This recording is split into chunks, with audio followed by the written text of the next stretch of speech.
రంజాన్ పండుగ మనకి దసరా సంక్రాంతి పండుగ ఎట్టగో ముస్లిం సోదరులకి రంజాన్ పండుగ అట్టగా సంవత్సరానికి ఒకరోజు వచ్చే రంజాన్ పండుగని చాలా ఆనందంగా జరుపుకుంటున్నారు ముస్లిం సోదరులు. నమాజులు చేస్తున్నారు, అలాయి బలాలి తీసుకుంటున్నారు, కొత్త బట్టలు తెచ్చుకుంటున్నారు, కోటి ఆశలతో పండుగని చేసుకుంటున్నారు. అట్లా ఈ సంవత్సరం రంజాన్ ఎక్కడెక్కడ ఎట్ట చేసుకున్నారు, లీడర్లు ఎవరెవరి ఇంటికి విందు భోజనాలకు పోయినారు అనేవన్నీ తెలుసుకుందామంటే ఈ వార్త చూడాల్సిందే.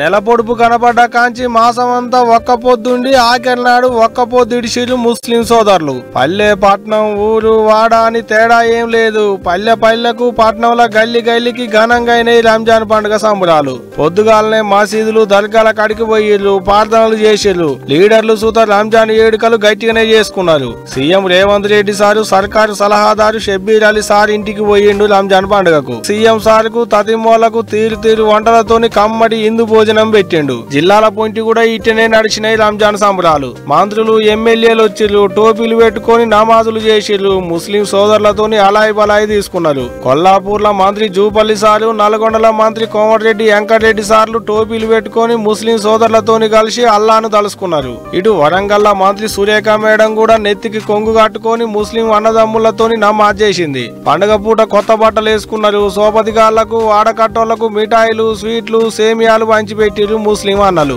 హైదరాబాద్ లో మక్కా మసీదు కాడ వేల మంది ముస్లిం అన్నదమ్ములు నమాజ్ చేశారు. అల్లాని తలుసుకొని పిలుచుకున్నారు.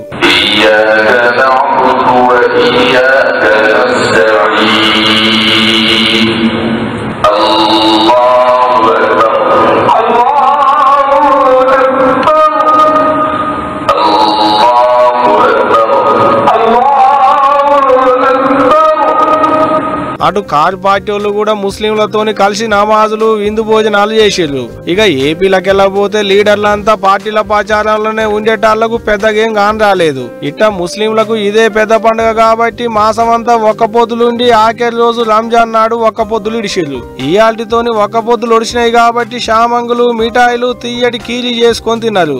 ఒక్క మనకన్నే కాదు దేశం అంతా ఇట్టనే నడిచింది రంజాన్ పండుగ సంబరం.